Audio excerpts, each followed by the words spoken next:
আসসালামু আলাইকুম সবাইকে চ্যানেল পিএম এডুকেশনের পক্ষ থেকে স্বাগতম। তো প্রায় আপনার 2 সপ্তাহ হয়েছে যে আমি ক্লাস করাই নাই। এর কারণ হচ্ছে যে আমি বলছিলাম আগের ক্লাসে যে আমার পরীক্ষা, তো পরীক্ষার কারণে মূলত ক্লাসগুলো করাইতে পারি না। আর একটা হচ্ছে যে আপনার পরীক্ষা শেষ হয়েছে আরও আগে, পরীক্ষা শেষ হওয়ার পর কিছু কাজ ছিল, এই কারণে ক্লাসগুলো রেকর্ড করতে পারি নাই। তো আজকে ফ্রি হলাম আজকে থেকে, তো আশা করি আজকে থেকে কন্টিনিউ করতে পারবো। আবার আপনারা অনেকে কমেন্ট করছেন যে ভাইয়া ক্লাসগুলো দেন, বাকি ক্লাসগুলো দেন। তো আজকে থেকে আবার দেওয়া শুরু করব। আশা করি আপনারা বুঝবেন জিনিসগুলো, ঠিক আছে। তো গতকালকে যে সাবজেক্টটা করছিলাম ওটা হচ্ছে যে চিরায়ত বলবিদ্যা। তো ওই সাবজেক্টের আপনার অধ্যায় 2-এর যে গ বিভাগ, ওইখান থেকে আপনার 2টা অঙ্ক করাইছি। তো আজকে 3 নাম্বারটা থেকে শুরু করব। এই অধ্যায়ে বলছিলাম যে গ বিভাগের যে প্রশ্নগুলো, এগুলো অনেকগুলো প্রশ্ন আছে, তো এগুলো করতে হবে, কারণ এগুলো প্রায় সময় আসে, আপনার একবার একটা আসে, ঠিক আছে। তো এগুলো সবই করতে হবে। 6টা বা 7টা অঙ্ক আছে, এগুলো সবই করতে হবে। তো দেখেন আজকে 3 নাম্বারটা করাই। তো 3 নাম্বারটা যেটা, এটা খুবই ইম্পর্টেন্ট, অনেকবার আসছে। প্রশ্নটা আগে লিখি যে অয়লার সমীকরণ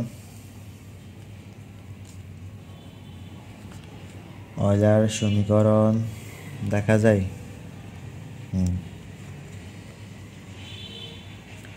অয়লার সমীকরণ ব্যবহার করে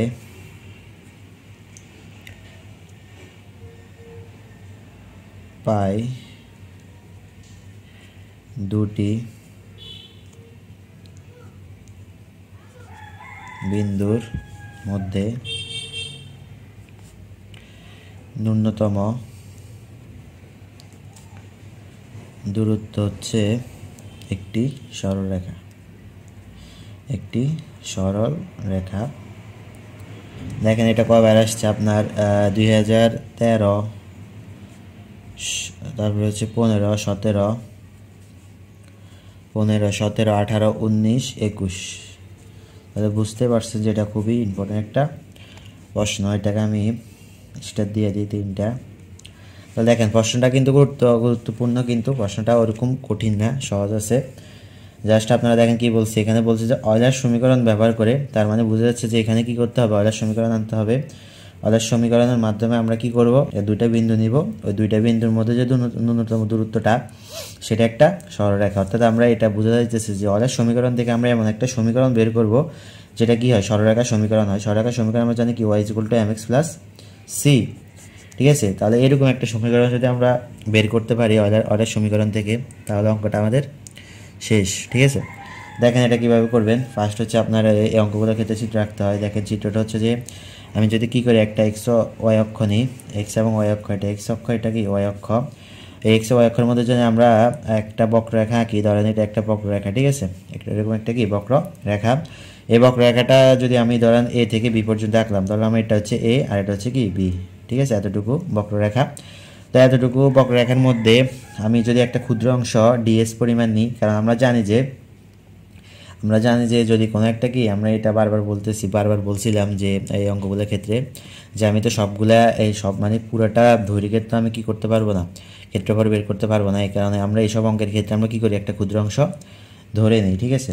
সেম এখানে আমরা একটা বক্ররেখার যে অতি দৈর্ঘ্য একটা বক্ররেখা, এই বক্ররেখা তো সবগুলা নিয়ে ক্ষেত্রফল নির্ণয় করা কি সম্ভব না। এই কারণে আমরা কী করবো, একটা ক্ষুদ্র অংশ নিব। ধরি যে এখানে ক্ষুদ্র অংশটা এ বরাবর যদি হয়, অর্থাৎ ডিএস, ঠিক আছে, ডিএস পরিমাণ যদি ডিএসের যদি ক্ষুদ্র অংশটা হয়, তাহলে এখানে যদি আমরা একটা ডাল আঁকি, ডাল অঙ্কন করি, দেখেন এই ডাল অঙ্কন করলাম। তাহলে ডাল অঙ্কন করলে যদি আমরা এটা ওয়াই অক্ষ বরাবর, তাহলে এটা যদি ডি হয়, এটা কি হয়, ডিএক্স হয়, ঠিক আছে। তাহলে এখানে ডাল একটা আঁকলাম, এতটুকু অংশ নিলাম ক্ষুদ্র অংশ, এখান থেকে এটা কি আঁকলাম, ডাল অঙ্কন করলাম। তাহলে দেখেন আমি কি করছি, এটাকে দড়ি লিখি, এগুলা যে দড়ি একটি বক্র, দেখা যায়নি এদিকে, বক্ররেখায় 2টি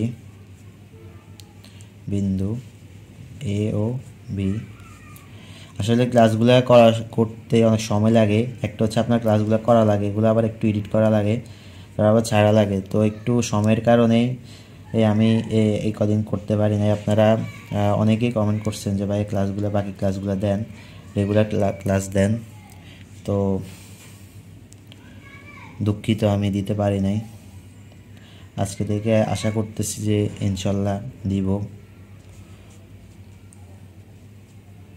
তাহলে এখানে বলছে যে বক্ররেখাটির একটি ক্ষুদ্র অংশ হচ্ছে ডিএস, ঠিক আছে। দেখেন আমি ডিএস কি, এটা পুরোটা বক্ররেখা, এটা একটা ক্ষুদ্র অংশ কি নিলাম, ডিএস নিলাম, ঠিক আছে। আর হচ্ছে যে এই বক্ররেখার দৈর্ঘ্য, এই পুরোটা দৈর্ঘ্য আমরা কি ধরতে পারি, এল, বা যেটাই ধরেন আপনারা, আমি এল ধরি, যে বক্ররেখার মোট দৈর্ঘ্য কি হচ্ছে এল, ঠিক আছে। মোট দৈর্ঘ্য কি এল বা আই, যেটাই ধরেন। তাহলে দেখেন এখানে হচ্ছে যে আপনার এই যে ডিএস, ঠিক আছে, অর্থাৎ ডিএসটা যদি আমরা অতিভুজ হিসাব করি, তাহলে এটা যদি একটা ত্রিভুজ হিসাব করি, এ ডিএস ডিওয়াই ডিজেড ডিএক্স, এটা যদি একটা ত্রিভুজ হিসাব করি, তাহলে এটা হচ্ছে কি অতিভুজ, আর এটা লম্ব, এটা ভূমি। তাহলে আমরা এখান থেকে লিখতে পারি কি, দেখেন এখান থেকে আমরা লিখতে পারি যে অতিভুজ স্কোয়ার অর্থাৎ DS square is equal to হচ্ছে ডিএক্স স্কোয়ার প্লাস, অর্থাৎ অতিভুজ স্কোয়ার ইজ ইকুয়াল টু লম্ব স্কোয়ার প্লাস ভূমি স্কোয়ার। আশা করি এটা আপনারা জানেন। তাহলে এখান থেকে আমরা এখন ক্যালকুলেশন করব, ঠিক আছে। দেখেন ডিএস ইজ ইকুয়াল টু, স্কোয়ারটা এদিকে গেলে রুট হয়, তাহলে ডিএক্স স্কোয়ার ডিএক্স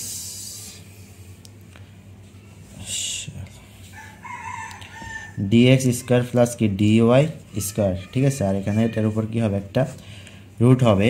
তাহলে দেখেন আমরা এখান থেকে ক্যালকুলেশন করে আমরা ডিএক্স স্কোয়ারটা যদি কমন নিই, ডিএক্স স্কোয়ার কমন নিলে এখানে থাকবে 1, আর এখানে যেহেতু ডিএক্স স্কোয়ার নাই, তার মানে এটা কি ভাগ হবে ডিএক্স স্কোয়ার, ঠিক আছে। এ হচ্ছে এটা, আর এটার কি উপরে রুট। তাহলে দেখেন ডিএস, তাহলে এটা যদি আলাদা করি আমরা, ডিএক্স এখন আলাদা বাইরে, তার মানে dx square root into root 1 plus, আমি ভাঙে করে দেখাইতেছি। দেখেন এই পুরাটার উপর যেহেতু এটার উপর স্কোয়ার, এটার উপর স্কোয়ার, তাহলে আমরা হোল স্কোয়ার দিতে পারবো, ঠিক আছে। জিনিসটা হচ্ছে এরকম। তারপরে দেখেন ডিএস ইজ ইকুয়াল টু হচ্ছে এই স্কোয়ারের রুট কাটা যাবে, ডিএক্স থাকে, আর এখানে ইন্টু, এখানে রুট হচ্ছে থাকবে 1 প্লাস। দেখেন আমরা এটা পরিবর্তে কি লিখতে পারি, অর্থাৎ ওয়াইকে যদি আমরা ডিএক্সের সাপেক্ষে কী করি, অন্তরীকরণ করি, তাহলে আমরা এটাকে ওয়াই প্রাইম লিখি না। আবার ওয়াই প্রাইমকে করলে কি লিখি আমরা, ডি ওয়াই প্রাইম লিখি না। হ্যাঁ, আমরা তো এরকমই করি যে অন্তরীকরণ, ওয়াইকে অন্তরীকরণ করলে, তাহলে এটার পরিবর্তে আমরা লিখতে পারি কি ওয়াই প্রাইম স্কোয়ার, ঠিক আছে। অর্থাৎ ওয়াইকে ডিএক্সের সাপেক্ষে অন্তরীকরণ করে কি পাইছি, ওয়াই প্রাইম পাইছি, ঠিক আছে। তাহলে এই হচ্ছে যে আমাদের একটা কি ডিএস ইজ ইকুয়াল টু, আমরা ক্ষুদ্র অংশে একটা কি সমীকরণ পেলাম। তাহলে এখন আমরা যদি এই অংশটাকে, অর্থাৎ এই জিনিসটাকে যদি আমরা কি করে দিই, এই জিনিসটা কি না, এই জিনিসটা না, এখানে হচ্ছে যে আপনার এখানে ধরতে হবে যে এফ ইজ ইকুয়াল টু, আপনার এখানে একটা ধরে নিতে হবে, একটা ফাংশন ধরে নিতে হবে, অর্থাৎ ওয়াই নিয়ে কাজ করব। তো ওয়াই নিয়ে কাজ করলে আমরা এখানে একটা ফাংশন ধরে নিতে হবে। সুতরাং এফ ইজ ইকুয়াল টু হচ্ছে যে আপনার কি 1 প্লাস ওয়াই প্রাইম স্কোয়ার, ঠিক আছে। এতটুকু হ্যাঁ, এতটুকু।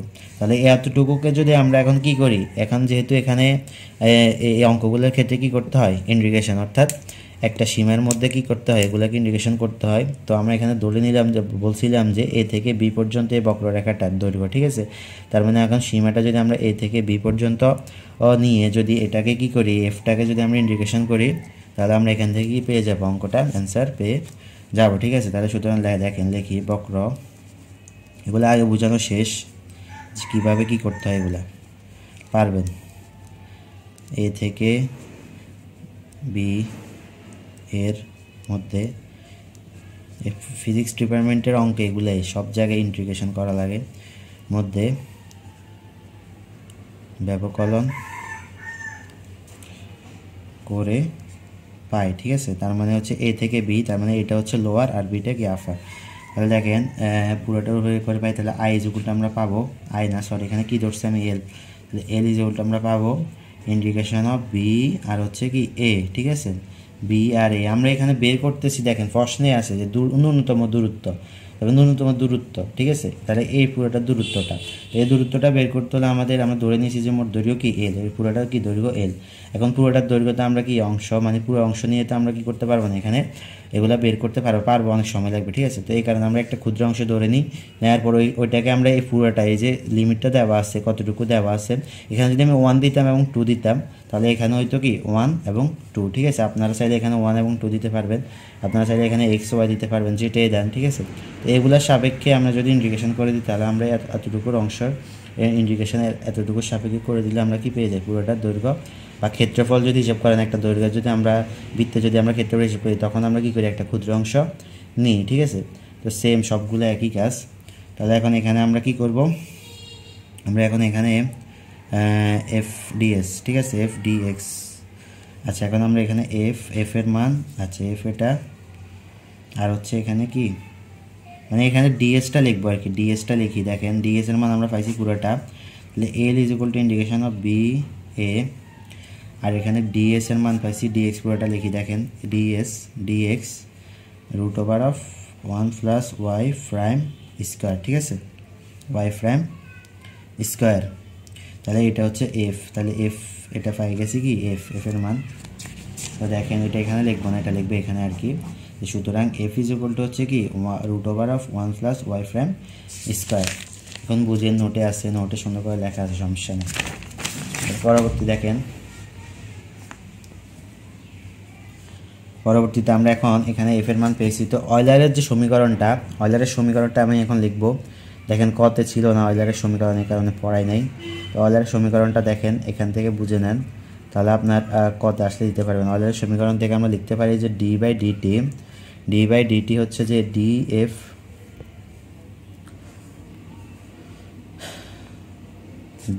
By d y prime minus, ঠিক আছে, df by d y is equal to হচ্ছে কি 0, ঠিক আছে। তাহলে এটাকে বলা হয় কি অয়লারের সমীকরণ। তাহলে দেখেন আমরা এখানে দুইটা জিনিস পাচ্ছি, একটা হচ্ছে df by d y prime, অর্থাৎ হচ্ছে ওয়াই প্রাইমের সাপেক্ষে একটা, আরেকটা হচ্ছে কি ওয়াই এর সাপেক্ষে। তাহলে দেখেন আমরা এফটা পাইছি কি 1 plus Y prime square root over of 1 plus Y prime square, এটা ওয়াই এর মান পেয়েছি। এখন দেখেন আমরা যদি এটাকে ডিএফ আর ডি ওয়াই এর সাপেক্ষে কী করি অন্তরীকরণ করি, তাহলে দেখেন এখানে কি ওয়াই আছে নাকি, দেখেন আমি যেহেতু ওয়াই এর সাপেক্ষে করতেছি এখানে কিন্তু ওয়াই নাই, এখানে আছে ওয়াই প্রাইম। তার মানে যেহেতু যেটা সাপেক্ষে করতেছি ওইটা নাই, তার মানে এখানে হবে অ্যান্সার হবে কি 0, ঠিক আছে। পরেরটা দেখেন আমরা এটার মান পেয়ে গেছি, এখন এটা বের করব। এটার ক্ষেত্রে দেখেন df by d y prime, তারপরে দেখেন এখানে ডি ওয়াই প্রাইম আছে কি না, হ্যাঁ আছে, এখানে ডি ওয়াই প্রাইম আছে। তারপরে দেখেন আমি এখানে করি, তাহলে ডি বাই ডিটি আর হচ্ছে যে ওয়াই প্রাইম, তাহলে এটাকে যদি আমরা ইয়ে করি তাহলে দেখেন ডি বাই ডিএক্স রুট এক্সের কী হয়, ডিফারেন্সিয়েশনের মান কী হয়, সূত্রটা কি গোলা আসে, d by dx root x integration মান করলে কি হয় 1/2 রুট এক্স, ঠিক আছে, 1/2 রুট এক্স, হ্যাঁ এটা আসে। তাহলে দেখেন আমরা এই সূত্রটা এখন এখানে বসাবো। তাহলে এফ ইজ ইকুয়াল টু হচ্ছে এটা, আর ওয়াই প্রাইম আছে, তার মানে এখানে ওয়াই প্রাইম আছে, তাহলে হবে। তো দেখেন এখানে হয় জিনিসটা হচ্ছে এখানে হচ্ছে যে 2 রুট এক্স, এক্সের মান হচ্ছে 1 প্লাস ওয়াই প্রাইম স্কোয়ার। যেহেতু এখানে এক্সট্রা এক্স না, এখানে হচ্ছে 1 প্লাস ওয়াই প্রাইম স্কোয়ার, তার মানে আমরা এখন এটাকে আবার কি করতে হবে, এটাকে আবার অন্তরীকরণ করতে হবে। তো অন্তরীকরণ করলে 1 করলে 0 প্লাস ওয়াই প্রাইম স্কোয়ার, তার মানে এটা হচ্ছে যে এক্স এনের সূত্র। এখন আবার আসতেছে ডিএক্স এক্স এন, ঠিক আছে। তাহলে দেখেন এক্স এনের সূত্র হচ্ছে এন এক্স এন মাইনাস 1, তাহলে জিনিসটা হচ্ছে এন এক্স এন মাইনাস 1 মানে হচ্ছে 2 ওয়াই প্রাইম এন মাইনাস, অর্থাৎ 2 - 1 ইজ ইকুয়াল টু আসে 1, লেখার দরকার নাই। আশা করি এটা বুঝছেন। -0 এটার মান আসছে 0 ইজ ইকুয়াল টু 0, ঠিক আছে, a0 আর এটার মান 0। তো এটা কিভাবে আসছে এটা আপনারা এগুলো আগের পড়া এগুলো বুঝে নেবেন যে কীভাবে করছি আমি এটা, তারপর আমি একটু বলে দিলাম। তারপর হচ্ছে যে দেখেন এখন এখানে আপনার 2 কাটাকাটি যায়, 2 কাটাকাটি গেলে থাকে কি ডিটি আর হচ্ছে ওয়াই প্রাইম, আর এখানে থাকে 1 plus Y prime square is equal to 0, ঠিক আছে। তো দেখেন আমরা যদি দুই পাশে ডি বাই ডিটির সাপেক্ষে কী করি অন্তরীকরণ ডিফারেন্সিয়েশন করে ব্যবকলন করি, তাহলে এখানে একটা ধ্রুবক আসবে y prime by d 1 plus Y prime square is উল্টো এখানে একটা চলে আসবে কি ধ্রুবক, ঠিক আছে। এটা একটা সূত্র। তাহলে এখন দেখেন এখান থেকে যদি ধ্রুবক চলে আসে তাহলে ধ্রুবকের আমরা একটা মান ধরলাম ধ্রুবকটা কি, ধ্রুবকটা সি ধরেন, বি ধরেন, যেটাই ধরেন, আমি সি ধরলাম সি। ঠিক আছে, এখন হচ্ছে যে আর কাজ নাই, শেষ। এখন আমরা এখান থেকে ক্যালকুলেশন করা শুরু করব। তো তাহলে এখানে অঙ্কের ক্ষেত্রে আপনার অয়লারের সমীকরণটাই মনে রাখবেন, আর হচ্ছে যে প্রথমে আমি কি নিছি, ঠিক আছে, এই দুইটা মনে রাখবেন, বাকি সব হচ্ছে কি ক্যালকুলেশনের কাজ। তাহলে দেখেন আমি এটা গুণ করে দিই, তাহলে Y prime is equal to হচ্ছে C into 1 plus Y prime square. এখন যদি আমরা উভয় পক্ষকে বর্গ করি, বর্গ করলে থাকে y prime square is equal to হচ্ছে সি স্কোয়ার, এটাকে বর্গ করলে থাকে 1 প্লাস ওয়াই প্রাইম স্কোয়ার, এটা থাকে। এখন যদি আমরা এটা সি স্কোয়ার সাথে এই দুইটা গুণ করে দিই, গুণ করে দেওয়ার পর ওয়াই প্রাইম আমি কি নেব, ওয়াইটা বের করবো, আমরা ওয়াই প্রাইমটা বের করবো। তো ওয়াই প্রাইমটা বের করলে আমরা ওয়াই যেটা পাবো এটাকে এই পাশে নিয়ে নেব। তো দেখেন নেওয়ার পর কি হয়, আমি পুরোটা করব না, এগুলো আপনারা করবেন। তাহলে Y prime square minus c square, y prime square equal to c square থাকে। তাহলে এখান থেকে ওয়াই প্রাইম স্কোয়ার কমন নিলে 1 মাইনাস সি স্কোয়ার থাকে ইকুয়াল টু সি স্কোয়ার। তাহলে এখান থেকে y prime square is equal to হচ্ছে যে c square by 1 minus c square থাকে, এটা থাকে।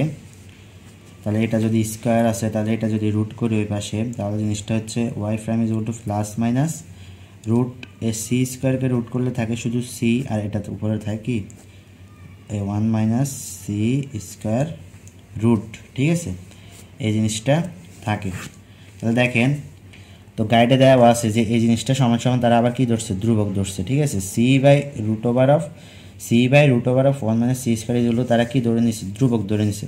তো ধ্রুবক ধরে নিচ্ছে, আমরা একটা ধ্রুবক সি লিখছি, এখন আমরা আরেকটা ধ্রুবক কি লিখবো, বি লিখবো। তাহলে জিনিসটা হচ্ছে যে y prime is equal to থাকে শুধু ভি। তাহলে দেখেন y prime is equal to আমরা কি লিখতে পারি, আমরা যদি ডি ওয়াইকে ডি এক্সের সাপেক্ষে কী করে অন্তরীণ করি, আমরা এটা কি লিখি, ওয়াই প্রাইম লিখি না। তো এটার পরিবর্তে আমরা এটা লিখতে পারি, তাহলে হচ্ছে D Y by D X, আর হচ্ছে এখানে বি। তাহলে ডি ওয়াইকে যদি আমরা এই পাশে রাখি আর হচ্ছে বি এর সাথে যদি ডি এক্স গুণ দিই, এখন যদি আমরা এটাকে কি করি, সমাকলন করি, দেখেন এটিকে সমাকলন করে পাই, তাহলে আমাদের কাজ শেষ, অঙ্ক মিলে গেছে। সমাকলন করে পাই, দেখেন এটাকে সমাকলন করলে ডি ওয়াই আর এখানে সমাকলন করলে বি ডি এক্স। তো ডি ওয়াইকে সমাকলন করলে পাওয়া যায় কি, শুধু ওয়াই, ঠিক আছে, এগুলো আগের সূত্র অঙ্ক। ডি ওয়াইকে সমাকলন করলে ওয়াই, আর এখানে বিকে সমাকলন করলে ডি এক্সের সাপেক্ষে সমাকলন করলে এখানে থাকবে বি এক্স, আর এখানে প্লাস হবে একটা ধ্রুবক অর্থাৎ সি, ঠিক আছে। তাহলে দেখেন Y is equal to B X plus C, অর্থাৎ Y is equal to M X plus C এর একটা সমীকরণ, অর্থাৎ সরলরেখার সমীকরণের সাথে কি মিলে গেছে। সুতরাং এটি একটি কি, এই যে আমরা যে ধরে নিচ্ছি, তাহলে আগে লিখি, দেখেন এটি একটি সরলরেখার সমীকরণ লিখে দেবেন, ঠিক আছে। তাহলে দেখেন এই যে আমি ধরে নিলাম যে এ থেকে বি পর্যন্ত যে বক্ররেখা, এটার যে দূরত্বটা, এটা একটা কি সরলরেখা, ঠিক আছে, এটা একটা কি সরলরেখা। তাহলে আমরা এটা প্রমাণ করে ফেলছি, কিসের মাধ্যমে প্রমাণ করছি, অয়লারের সমীকরণের মাধ্যমে প্রমাণ করে ফেলছি। তো আশা করি এটা বুঝছেন, সহজ আছে, খুবই সহজ। জাস্ট আপনারা এটা চিত্রটা মনে রাখবেন, কি ধরে নিছি, আর হচ্ছে লাস্ট অয়লারের সমীকরণটা মনে রাখবেন। পরের যে অঙ্কটা, এটা সেম, একদম সেম অঙ্ক। ওটার মধ্যে এটা বলছে যে দুইটা বিন্দু, অর্থাৎ বক্ররেখার দুইটা বিন্দু ন্যূনতম দূরত্ব, ওইটাও সেম একটা বক্ররেখা দ্বারা যে তৈরি যে পৃষ্ঠতলটা, ওই পৃষ্ঠতলের সমীকরণটা প্রতিপাদন করতে বলছে। তো চলেন ওইটা শুরু করি। আচ্ছা দেখেন এটা হচ্ছে যে আপনার 4 নাম্বারটা। তো এটা দেখেন কতবার আসছে, আমি দেখাই, 17, 15, 19, 2015 সালে, 17 সালে, 19 সালে। তো আগেরটার পরে এটা করানোর কারণ হচ্ছে যে, এটা এখন করানোর কারণ হচ্ছে যে ওইটার সাথে এটার মিল আছে কিছুটা, তো এই কারণে এই দুইটা একসাথে করাইতেছি আপনার। দেখেন বলছে যে একটা কোনো বক্ররেখা দ্বারা গঠিত পৃষ্ঠতলের যে সমীকরণটা ওইটা বের করতে বলছে। তার মানে আমরা সেম ওইটার মতো আমরা একটা লেখচিত্র নিব। তো লেখচিত্রটা নেওয়ার পর একটা বক্ররেখা দ্বারা গঠিত, তার মানে এখানে হচ্ছে বক্ররেখা দ্বারা একটা পৃষ্ঠতল গঠিত হবে, ঠিক আছে। একটা ধরুন যদি একটা ঘনবস্তু তৈরি হয়, সেই ঘনবস্তুর যে পৃষ্ঠতল, সেই পৃষ্ঠতলের যে সমীকরণটা ওইটাই কী করতে বলছে, বের করতে বলছে। দেখেন আমরা প্রথমে একটা চিত্র আঁকি।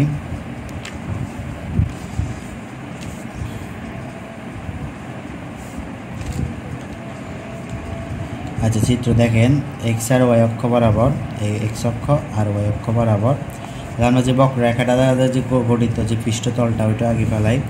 ধরলাম যে ওয়াই অক্ষ বরাবর একটা বক্ররেখা কি করছে, একটা ঘনবস্তু তৈরি করছে, ঠিক আছে, একটা পৃষ্ঠতল তৈরি করছে এরকম।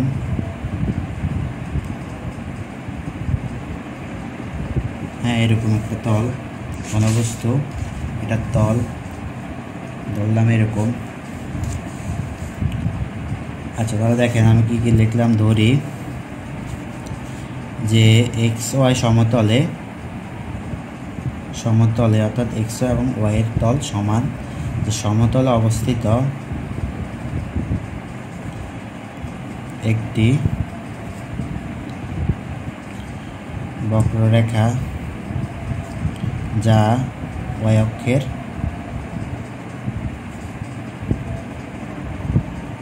চারপাশে ঘুরছে, ফলে একটি ত্রিমাত্রিক ঘনবস্তু তৈরি হলো। তো দেখেন এই এক্স ওয়াই সমতলে অবস্থিত একটি বক্ররেখা যা ওয়াই অক্ষের চারপাশে ঘুরছে। তাহলে ওয়াই অক্ষ বরাবর আমি কি করছি, বক্ররেখাটা আঁকছি অর্থাৎ ঘনবস্তুটা আঁকছি। তো অক্ষ বরাবর আপনার সাথে এক্স অক্ষ বরাবর আঁকতে পারবেন, সমস্যা নাই। তো ওই অক্ষের চারপাশে কী করতেছে, ঘুরতেছে, ফলে ঘুরার পরে একটা কি তৈরি হয়েছে, একটা ত্রিমাত্রিক, দেখেন ত্রিমাত্রিক একটা ঘনবস্তু তৈরি হয়েছে, ঠিক আছে। তাহলে ধরলাম যে এই ঘনবস্তুর তল এস এবং এই যে বক্ররেখাটা যে বিন্দুগুলো অর্থাৎ এখান থেকে এখান পর্যন্ত এক্স অক্ষ এবং ওয়াই অক্ষ বরাবর অর্থাৎ লেখচিত্রে যে বিন্দুগুলা বরাবর আছে জিনিসটা ওগুলো লিখবো আমরা এখন। দেখেন বক্ররেখাটির প্রান্ত বিন্দুগুলো যথাক্রমে x1 y1 এবং x2 y2, ঠিক আছে। এই হচ্ছে দেখেন, তাহলে আমরা যদি এখানে x2 y2 ধরি এই প্রান্তবিন্দু, আরেকটা হচ্ছে এইদিকে x1 y1 প্রান্তবিন্দু, ঠিক আছে, এটা ধরলাম। তাহলে এখন আমরা কি করব, সেম আগেরটার মধ্যে যে এরকম ক্ষুদ্র একটা অংশ নিছি, সেম এখানে আমরা কি নিব, একটা ক্ষুদ্র অংশ নিব এবং এই ক্ষুদ্র অংশে এখন এই ঘনবস্তুর ক্ষুদ্র অংশ ds যদি হয় তাহলে আমরা কি লিখতে পারবো, ds ইকুয়ালটা আমরা কি লিখতে পারবো, ওই একটা ত্রিভুজ যদি হয় আগেরটার মতো যে ডাল যদি আঁকি তাহলে এখান থেকে আমরা লিখতে পারবো যে dx square plus dy square, ঠিক আছে। তাহলে দেখেন এটা আমরা পাইছি ক্ষুদ্র অংশ ds এর মান। তাহলে দেখেন এখন এটা যদি ঘনবস্তুর যে পৃষ্ঠতলের যে ক্ষেত্রফলটা, এই ক্ষেত্রফলটা যদি আমি লিখি, ক্ষেত্রফল ইকুয়ালটা আমরা জানি যে ঘনবস্তুর পৃষ্ঠতলের ক্ষেত্রফলের সূত্র হচ্ছে 4AD ইন্টু ds, ঠিক আছে, 4AD ইন্টু পুরুত্ব, ধরেন পুরুত্ব ds আর কি, তাহলে হচ্ছে 4AD ইন্টু পুরুত্ব। হ্যাঁ এটা যদি একটা ক্ষুদ্র অংশ নিলাম, তাহলে এটা যদি ক্ষুদ্র অংশ ds নিই তাহলে ক্ষেত্রফল হচ্ছে ঘনবস্তুর পৃষ্ঠতলের ক্ষেত্রফলের সূত্র হচ্ছে 4AD ইন্টু পুরুত্ব। তো 4AD ইন্টু পুরুত্ব হচ্ছে যে পৃষ্ঠতলটা, এই তলটা যদি আমি হিসাব করি, তলটা যদি ব্যাসার্ধ যদি x ধরি আমি, এখানে লিখবেন এই লেখার মধ্যে লিখবেন যে তলের ঘনবস্তুর পৃষ্ঠতলের যে ব্যাসার্ধ সেটা যদি x হয় তাহলে আমরা লিখতে পারি 4AD হচ্ছে গোলকের 4AD আমরা জানি কি 2πx, ঠিক আছে, 2πr আর কি। তো আরটা ধরছি আমি কি x, এটা যেহেতু বৃত্তে তাহলে হচ্ছে বৃত্তের পরিধির সূত্র দেখবো, গোলকের পরিধির সূত্র 2πr অর্থাৎ 2πx ইন্টু পুরুত্ব হচ্ছে ds। আচ্ছা ds এর মানটা বসাই দিই, তাহলে 2πx into dx square plus dy square, ঠিক আছে। তো দেখেন আমি আর এখানে ক্যালকুলেশন করব না, কারণ আগের অঙ্কটার মধ্যে আমি এটা ক্যালকুলেশন করছি, ঠিক আছে। তো ক্যালকুলেশন করার পর যে জিনিসটা পাইছি ওটা লিখবে এখন, ইন্টু dx বাইরে থাকবে আর এখানে থাকবে 1 প্লাস y প্রাইম স্কয়ার, ঠিক আছে। সেম তো এই কারণে মান এক আসছে, যদি এখানে পরিধিটা বাড়তি আসছে, ঠিক আছে। এখন দেখেন সেম কাজ, এখন আমরা যেহেতু ক্ষেত্রফলটা বের করছি একটা ক্ষুদ্র অংশের, তাহলে আমরা এখন একটা লিমিটের মধ্যে যদি বসায় যদি সমাকলন করে দিই, তাহলে আমাদের কাজ কি, মানে আমাদের পুরোটার ক্ষেত্রফল বা পৃষ্ঠতলের যে সমীকরণটা ওটা পেয়ে যাব, মানে ওই পুরোটার ক্ষেত্রফল পেয়ে যাব। ঠিক আছে, তো দেখেন সুতরাং মোট ক্ষেত্রফল আপনারা লিখবেন যে ধরি যে জিনিসটা যে বক্ররেখা যেটা ধরবেন, যে বক্ররেখাটা আমি ধরলাম ধরেন মোট ক্ষেত্রফল আমি লিখি সমান সমান ইন্টিগ্রেশন অফ x2 x1। আপনারা চাইলে লিখতে পারবেন a থেকে b, অর্থাৎ বক্ররেখাটা a থেকে b পর্যন্ত আছে বা 1 থেকে 2 পর্যন্ত আছে বা যেটা হোক। ঠিক আছে, আমি x1 এবং x2 ধরে নিলাম। তাহলে এই সীমার মধ্যে আমরা কি বসাবো, ক্ষেত্রফলটা বসালে আমরা মোট ক্ষেত্রফলটা কি পেয়ে যাব। ঠিক আছে, তাহলে 2π x dx √1 + y prime square. ঠিক আছে, আচ্ছা এই হচ্ছে এটা। তাহলে এখন দেখেন আমরা যদি 2πটাকে বের করে নিয়ে আসি, 2π আর এখানে থাকবে x2 x1 আর এখানে থাকবে x আর √1 + y প্রাইম স্কয়ার আর dx। তো সেম আগেরটার মতো আমরা বলছিলাম যে এই যে ভেতরে যে dx ইন্টিগ্রেশনের ভেতরে যে মানটা, এটাকে আমরা ধরবো কি এখন একটা ফাংশন, অর্থাৎ f = যে x √1 + y প্রাইম স্কয়ার। ঠিক আছে, y প্রাইম স্কয়ার। তাহলে আমরা f = এটা পাইছি। তাহলে দেখেন সেম আগেরটার মতো আমরা এখন অয়লারের সমীকরণ থেকেই মূলত এই জিনিসটা কি করব, প্রমাণ করব। আগেরটা যেরকম অয়লারের মতো প্রমাণ করছি এটাও সেম এভাবে করব। তাহলে অয়লারের সমীকরণ থেকে আমরা লিখতে পারি যে অয়লারের সমীকরণ অনুসারে আমরা কি জানি, d/dt আর হচ্ছে df/dy, এটা কি প্রাইম, তারপর হচ্ছে ব্র্যাকেট আর এটা হচ্ছে df/dy এটা। ঠিক আছে, এটা হচ্ছে অয়লারের সমীকরণ। প্রথমটা হবে প্রাইম, দ্বিতীয়টা হবে শুধু y। তাহলে দেখেন আমরা এখন বের করবো যে df/dy এর মান কি। আমরা পাইছি যে দেখেন d কে dy এর সাপেক্ষে যদি f কে করি, তাহলে ওটা পাইছি আমরা x1 + y প্রাইম স্কয়ার পাইছি। তো এখানে বলতেছে যে y এর সাপেক্ষে করতে, কিন্তু এখানে y নাই, তার মানে এই মানটা হবে কি 0। ঠিক আছে, আগেরটার মতো সেম। আর এখানে হবে যে df আর dy প্রাইম, যেহেতু এখানে y প্রাইম আছে তার মানে এখানে মানটা হবে। তো ক্যালকুলেশন করলে কি পাওয়া যায়, দেখেন আমি ওটা লিখি, ক্যালকুলেশন করলে পাওয়া যায় xy প্রাইম, আগেরটার মতো করবেন এটা ক্যালকুলেশন স্কয়ার। ঠিক আছে, এটা পাবো আমরা, এটা পাইছি। এক্সটাকে যদি বের করি তাহলে এটাকে আগের মতো যদি আমরা ডিফারেন্সিয়েশন করি তাহলে এই মানটা পাওয়া যাবে। তাহলে এখান থেকে হচ্ছে dt আর এখানে হচ্ছে x prime 1 + y prime square আর = 0। তো হচ্ছে যে 0কে আমরা এখন যদি ব্যবকলন করি, দুই পাশে ব্যবকলন করলে এক পাশে থাকবে এটা, আর 0কে ব্যবকলন করলে কি পাওয়া যায়, ধ্রুবক x y prime 1 + y prime square ধ্রুবক লিখলাম না, ধরলাম যে c। ঠিক আছে, তারপর হচ্ছে এখন আমরা কি করব, আমরা এখন এটাকে বর্গ করে দিব। বর্গ করলে এখানে থাকে a স্কয়ার আর এখানে বর্গ করলে এখানে থাকবে শুধু 1 + y প্রাইম স্কয়ার, এখানে থাকবে কি c স্কয়ার। তো আগেরটার মতো আমরা এখানে এখন y এর মানটা রাখবো। ঠিক আছে, এই পাশে কার মান রাখবো, y এর মান রাখবো। তো y এর মান রাখতে হলে আমরা এখন এখানে যদি এটা গুণ করে দিই আর এটার সাথে এটা গুণ করলে c স্কয়ার থাকে, পুরোটা গুণ করে দিলাম একসাথে, এটা এই পাশে যাওয়ার পর এটার সাথে গুণ দিছি আর কি। এখন আমরা y স্কয়ার যদি আমরা কমন নিতে হয়, y প্রাইমটা যদি কমন নিতে, তাহলে এখানে y একটা আছে, এটাকে এই পাশে নিয়ে আসবো। এই পাশে নিয়ে আসার পর কমন নিব, কমন নেওয়ার পর যেটা থাকে দেখেন যে y প্রাইম স্কয়ার থাকবে এখানে, আর এখানে থাকবে c স্কয়ার আর নিচে থাকবে x স্কয়ার - c স্কয়ার। ঠিক আছে, এটা থাকে। এখন দেখেন আমরা এই স্কয়ারটাকে এখন এই পাশে নিয়ে যাব, রুট হয়ে যাবে এই পাশে গেলে, তাহলে স্কয়ার রুটে কাটা যাবে, থাকবে শুধু এখানে c আর এখানে থাকবে হোল স্কয়ার, x স্কয়ার আর হোল কিউব, আচ্ছা হোল রুট আর এখানে থাকবে রুট আর এখানে হচ্ছে x স্কয়ার - c স্কয়ার। ঠিক আছে, এটা থাকে। আচ্ছা, তাহলে হচ্ছে এখন আমরা এখান থেকে দেখেন y এর পরিবর্তে আমরা লিখতে পারি কি d, এখানে y প্রাইম, তো y এর পরিবর্তে লিখতে পারি dy/dx। ঠিক আছে, এটার পরিবর্তে এটা লেখা যায়, আগের অঙ্কে বুঝেছি। আর হচ্ছে এখানে হচ্ছে যে c/x স্কয়ার c স্কয়ার, এখানে হচ্ছে রুট আছে। আচ্ছা, এখন যদি আমরা এই dx-টাকে যদি এই পাশে নিয়ে যাই তাহলে dy থাকবে আর এখানে c dx থাকবে আর এখানে হচ্ছে x স্কয়ার - c স্কয়ার থাকে, এই হচ্ছে এটা। এরপর এখন দেখেন আমরা এটাকে সমাকলন করব।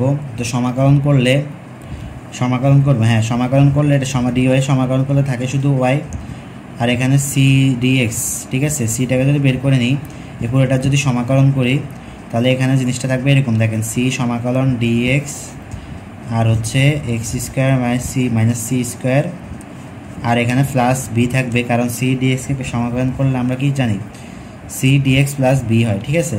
আগের অঙ্কে করাইছিলাম লাস্টের লাইনে। তাহলে এখান থেকে এখন y ইজ ইকুয়াল টু থাকবে c। এখন দেখেন এই পুরোটা আবার সমাকলন করলে কি হয়, এটা সমাকলন করলে কি পাওয়া যায়, দেখেন আমরা সূত্রে এটা জানি যে যদি এরকম dx by x square minus c square এটার উপর যদি স্কোয়ার রুট থাকে, তাহলে এটাকে সমাকলন করলে পাওয়া যায় কি সাইন না কস পাওয়া যাবে, কস প্লাস থাকলে sine cos H inverse x by c, ঠিক আছে। এক্স বাই ধ্রুবক বাই সি, এই হচ্ছে এটা থাকে। তাহলে আমরা এখন এটাকে সমাকলন করলে পাবো কি ইনটু ও এই পুরোটার মান এটার মতো। তাহলে এখান থেকে আমরা লিখতে পারবো যে দেখা যায় না, আচ্ছা এখানে হচ্ছে দেখেন cos H inverse x by C, তাহলে দেখেন cos H inverse x by C plus B, ঠিক আছে। এটা থাকে, এই জিনিসটা থাকে, এটার পরিবর্তে এটা লিখছি সূত্র, দেন হচ্ছে প্লাস বি, আর এটা হচ্ছে দেখেন। এখন দেখেন এই বিটাকে আমরা এ পাশে নিয়ে যাব, আচ্ছা এ পাশে কি হবে, আচ্ছা হবে তো, দেখেন এখান দিয়ে করে দিই। তাহলে আমরা যদি বিটাকে ওই পাশে নিয়ে যাই তাহলে হবে ওয়াই মাইনাস বি আর ইজ ইকুয়াল টু হবে C into cos H inverse x by C. তাহলে এখন এখান থেকে ক্যালকুলেশন করলে ক্যালকুলেশন করার পর আমরা এখন এখানে কি রাখবো, এখানে এক্সের মানটা বের করব, ঠিক আছে। এক্সের মানটা বের করব, তো এক্সের মানটা বের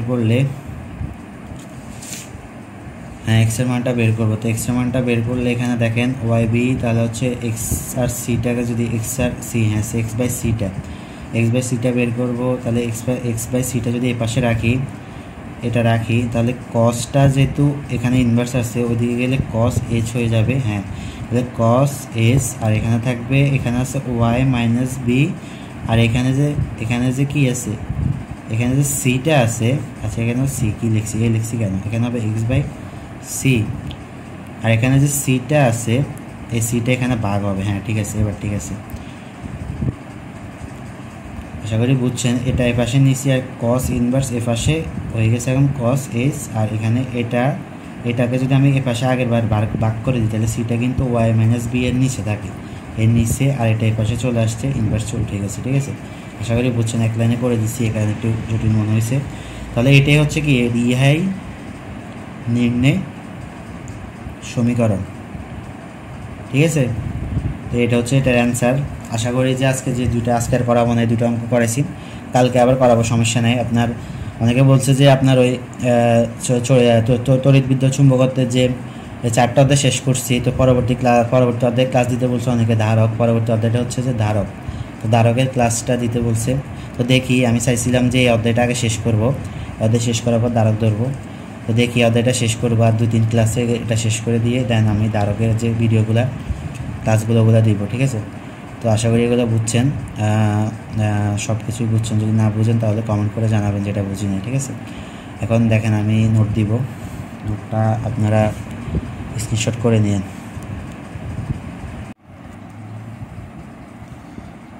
আচ্ছা এটা হচ্ছে যে আপনার 3 নাম্বারটা দেখেন, এ হচ্ছে প্রথম পৃষ্ঠা, এরপর হচ্ছে এটা, আর পরবর্তীতে হচ্ছে আপনার এই 4 নাম্বারটা,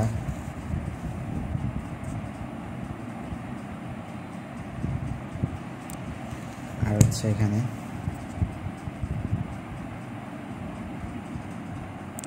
দেন হচ্ছে লাস্ট এটা, ঠিক আছে। আশা করি বুঝছেন সব কিছু। তো সবাই ভালো থাকবেন, সুস্থ থাকবেন, আসসালামু আলাইকুম।